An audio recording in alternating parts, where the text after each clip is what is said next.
These belong to me now," Amanda declared, her manicure fingers trailing over my mother's antique jewelry box. She turned to me with a smirk that made my blood boil. "After all, I'll be the new Mrs. Harrison soon." I stood in my family home's living room, watching this 26-year-old woman brazenly claim my inheritance while my husband of 15 years, James, just stood there nodding like a puppet. My name is Olivia Harrison, and at 42, I never expected to find myself in this absurd situation. "The jewelry stays with me," I said calmly, though my heart was racing. The antique collection wasn't just gold and gems. It was 3 generations of my family's history, pieces my grandmother and mother had carefully preserved and passed down. Amanda laughed, tossing her perfectly styled blonde hair. "James already promised them to me. Didn't you, darling?" She batted her eyelashes at my husband, who couldn't even meet my gaze. "Liv," James finally spoke, his voice carrying that condescending tone he'd developed since meeting his new secretary 6 months ago. "You need to be reasonable. Amanda and I are starting a new life together. These pieces should go to the woman who'll carry on the Harrison name." I felt a strange calm wash over me. Perhaps it was the months of preparation for this moment, or maybe it was knowing what waited in the attic above us. "You're right," I said, watching their expressions shift from smug to confused. "Why don't we check the attic first? There's an old box up there you both should see." James frowned. "What box?" "I've been through everything in this house." "Not everything," I thought. "Follow me," I said, already heading toward the stairs. I could hear Amanda's heels clicking behind me, no doubt expecting to find more treasures to claim. The attic was exactly as I'd left it last week, dusty and dim, except for the antique trunk I positioned prominently in the center. It was my grandmother's, a beautiful cedar piece with brass fittings that had always been kept locked. Until now. "Open it," I gestured to James. He hesitated, then knelt before the trunk, lifting a lid with a creak that seemed to echo through the space. Inside, laid out carefully on top of yellowed silk paper, was a stack of documents that made Amanda's smirk falter for the first time since she'd walked into my house. "What are these?" James asked, picking up the first envelope. "That would be the original deed to this house," I said, watching his face carefully. "The one showing it was left to me, not you, by my grandmother. The Harrison name has nothing to do with it." Amanda snatched another document from the trunk. This is from 1952. "My grandmother's marriage certificate," I confirmed, along with the prenuptial agreement that specifically stated all family heirlooms, including jewelry, would pass directly to female descendants only. My mother inherited everything legally, and so did I. James was shuffling through papers now, his hands shaking slightly. "These are all registered with the county. Why didn't I know about this?" "Because you never bothered to ask," I replied. "You were too busy building your perfect life with Amanda to notice I've been meeting with the family lawyer for months." Another document caught Amanda's eye, a recent one. "What's this about an LLC?" "Oh, that." I smiled. "That shows how I transferred ownership of all my inherited assets into a protected trust 3 months ago. Everything from this house to the jewelry you're so eager to claim is legally secured. Neither of you can touch any of it." The color drained from James's face. "You can't do this. We're still married." "Actually," I reached into the trunk and pulled out one final envelope. "We won't be for much longer. These divorce papers are already filed. You'll be served officially tomorrow." Amanda's voice rose to a shriek. "You planned this. You trapped us." "No," I said, my voice steady. "I protected what was mine, just like my grandmother and mother taught me to do." I watched as they frantically dug through the trunk, finding more evidence of my family's careful planning across 3 generations. Each document, each legal agreement had been preserved perfectly, creating an unbreakable chain of inheritance that James and his girlfriend couldn't challenge. "My lawyer will fight this," James threatened, but his voice lacked conviction. "Your lawyer can try," I agreed. "But considering these documents have been verified by 3 different legal firms and the county registrar, I wouldn't waste the money. Money you don't have much of anymore, since I froze our joint accounts this morning." Amanda's face contorted with rage. "You vindictive bye." "No," I said, my voice steady. "I protected what was mine, just like my grandmother and mother taught me to do." I watched as they frantically dug through the trunk, finding more evidence of my family's careful planning across 3 generations. Each document, each legal agreement had been preserved perfectly, creating an unbreakable chain of inheritance that James and his girlfriend couldn't challenge. "My lawyer will fight this," James threatened, but his voice lacked conviction. "Your lawyer can try," I agreed. "But considering these documents have been verified by 3 different legal firms and the county registrar, I wouldn't waste the money. Money you don't have much of anymore, since I froze our joint accounts this morning." Amanda's face contorted with rage. "You vindictive bye." "I choose your next words carefully," I cut her off. "Unless you want the HR department at Harrison and Associates to receive the evidence of your relationship with James while you were still his secretary. That non-fraternization policy is quite strict, isn't it?" The attic fell silent except for the sound of Amanda's heavy breathing. James looked like he aged 10 years in the past 10 minutes, the reality of his situation finally sinking in. "Now," I said, closing the trunk with a decisive click, "I think it's time for both of you to leave. My house, my rules." As they stumbled down the attic stairs, I heard Amanda hiss at James, "You said this would be easy. You said she was just a trophy wife who wouldn't fight back." I smiled, thinking of my grandmother's words written in her diary, which I found in this very trunk months ago. "A woman's strength isn't in making noise, but in being prepared when others try to silence her." Looking around the attic, I felt a deep connection to the women who'd come before me.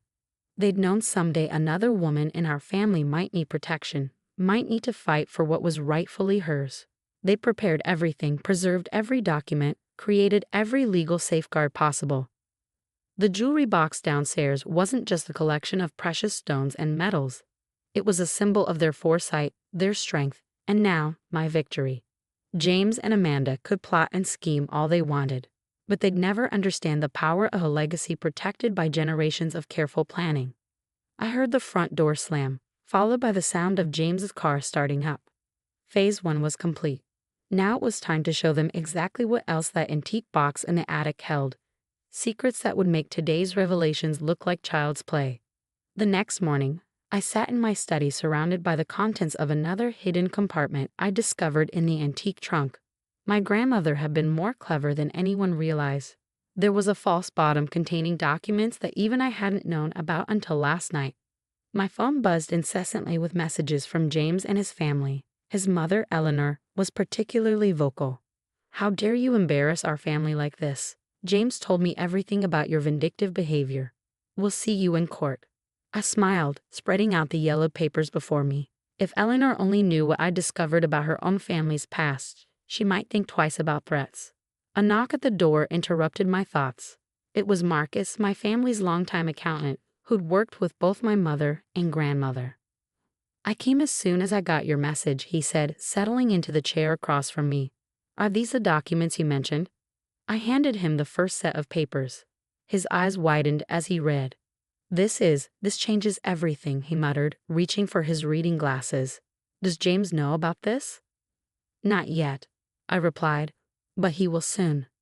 The papers revealed that the Harrison family fortune, the very wealth that James and his mother had lorded over me for years, had actually been built using funds from my grandmother's family. A secret loan made in 1960 that had never been repaid, complete with compound interest calculations that would make any modern accountant sweat.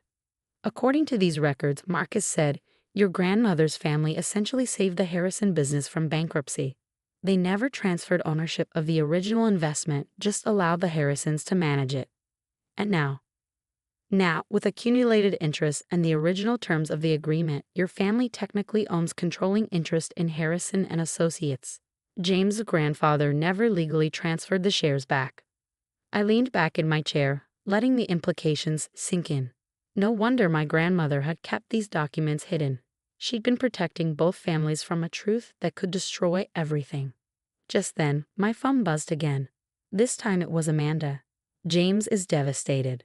His father's threatening to cut him off because of your lies. You've ruined everything." Poor Amanda, still thinking this was about her. She had no idea she was just a pawn in a much larger game. I turned back to Marcus. "How long will it take to verify these documents?" "I've already started the process," he replied. "But Olivia, are you sure you want to do this? This could destroy the Harrison family completely." I thought about James standing in our living room, watching silently as his girlfriend tried to claim my family's treasures. I thought about Eleanor's years of subtle digs about my modest background, never knowing her own family's success was built on my grandmother's generosity. They need to understand what they're about to lose, I said firmly. Set up the meeting. The next day, I walked into the Harrison and Associates boardroom, where James, Eleanor, and Amanda sat with their lawyer. Their expressions ranged from contemptuous to concerned. "This is a waste of time," Eleanor announced. "Whatever games you're playing, Olivia." I placed the documents on the table, sliding them toward their lawyer. "These might interest you." The room fell silent as their lawyer read, his face growing increasingly pale. Eleanor snatched the papers from him, her hands trembling as she scanned the contents. "This is impossible," she whispered. "Father would have told us." "Would he?" I asked quietly. Would he have admitted that his success was built on someone else's money? That he never truly owned what he claimed was his? James was reading over his mother's shoulder, his face ashen. These signatures are real." "Of course they are," I said. "My grandmother kept perfect records. She never intended to use them. She wanted both families to succeed. But you and Amanda forced my hand when you tried to take what wasn't yours." Amanda, who had been uncharacteristically quiet, finally spoke up. "I don't understand. What does this mean?" "It means," their lawyer interjected, "that Mrs. Harrison's family has legal claim to approximately 60% of Harrison and Associates. The original investment was never properly settled." Eleanor's face had turned an interesting shade of red. "You planned this. You've been planning this for years." I shook my head. "No, Eleanor. I discovered these documents yesterday in the same trunk that protected my inheritance from your son's schemes. My grandmother left us both gifts, me, the truth, and your family, decades of freedom to pretend this company was solely yours." James stood up abruptly. "What do you want? Money? The house? Name your price." "I want you to understand what it feels like to have someone try to take what's yours." I replied calmly. "To feel powerless while others decide your fate. How does it feel, James?" The silence that followed was deafening. Eleanor was quietly crying. James looked like he might be sick, and Amanda was slowly inching her chair away from them both, her dreams of becoming the next Mrs. Harrison visibly crumbling.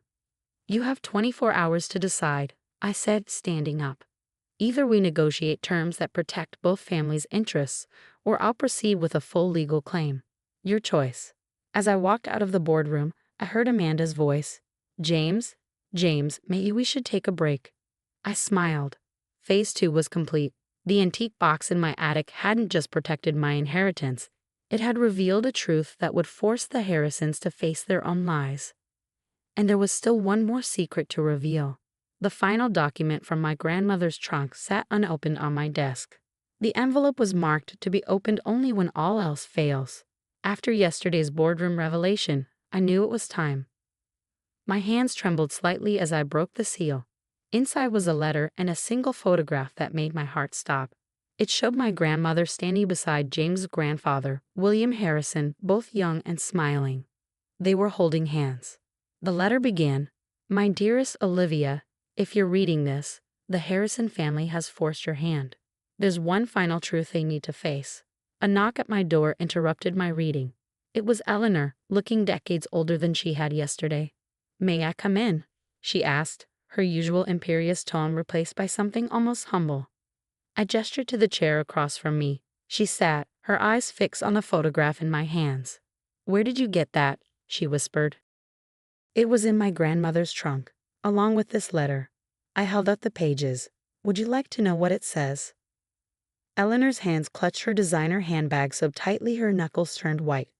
He was more than just a business partner, wasn't he? "According to this letter, your father-in-law and my grandmother were in love. She loaned him the money to save his failing business, but his family forced him to marry someone else. Your mother-in-law." Tears rolled down Eleanor's cheeks. That explains so much. Why he was always so kind to your family, why he insisted on maintaining connections even when it made no business sense. I continued reading from the letter. "William and I made a pact. The money would remain unofficially invested, and both families would be protected. But if his descendants ever tried to harm mine, the truth would come out." "James needs to know," Eleanor said quietly. "This might be the only thing that will make him understand." As if on cue, my phone buzzed with a text from James. We need to talk. Alone. I agreed to meet him at our old spot, the garden pavilion where he proposed 15 years ago. When I arrived, he was already there, looking lost and defeated. Amanda left, he said without preamble. Said she couldn't handle the drama, couldn't handle being part of a family built on lies. Ironic, I replied, considering she was helping you live one. He winced. I deserve that. I deserve all of this. But what I don't understand is why my grandfather would leave us vulnerable like this. I handed him the photograph and letter. His hands shook as he read, his face growing increasingly pale. They were in love, he whispered. All this time, our families were connected by more than just business. Your grandfather wanted both families to prosper together, I explained. He never intended for these documents to be used as weapons. That choice was forced by you and Amanda. James sat heavily on the pavilion bench. I've ruined everything, haven't I? Not just our marriage, but my family's legacy too. Not yet, I said. There's still a chance to fix this. Not our marriage, that's over, but the legacy both our grandparents tried to protect. How? We restructure the company, equal partnership between both families, just as they originally intended. We honor their vision instead of fighting over control. James looked up, hope flickering in his eyes. You do that? After everything? I'm not doing it for you, I said firmly. I'm doing it for my grandmother, for your grandfather, and for the legacy they wanted us to preserve. Over the next few weeks, the restructuring was finalized. The Harrison family learned to share control. Amanda disappeared to chase some other wealthy prospect, and Eleanor became an unexpected ally, helping to implement changes that made the company stronger than ever. The antique box in my attic had held more than just legal documents. It had contained a love story, a business empire's true origins, and the key to healing decades of hidden wounds. My grandmother had known someday these truths would need to come out, and she prepared everything perfectly. One evening, as I sat in my study reviewing the final partnership agreements, Eleanor knocked on my door again. I found this in William's old desk, she said, holding out another photograph. It showed my grandmother and William Harrison in their later years, still standing close, still sharing a secret smile. They never stopped loving each other, Eleanor said softly, but they chose to protect their families instead of choosing themselves. We owe it to them to do better. I nodded, understanding finally why my grandmother had protected these secrets for so long. Sometimes the truth isn't meant to destroy. It's meant to rebuild, to restore what was lost, to remind us of the love and sacrifice that built our foundations. The jewelry box still sits in my living room, untouched by Amanda's greedy hands. But now it represents more than just my inheritance. It's a symbol of two families brought back together by the very secrets that could have torn them apart forever. Sometimes the greatest revenge isn't in destroying your enemies, but in forcing them to face the truth they've been running from all along.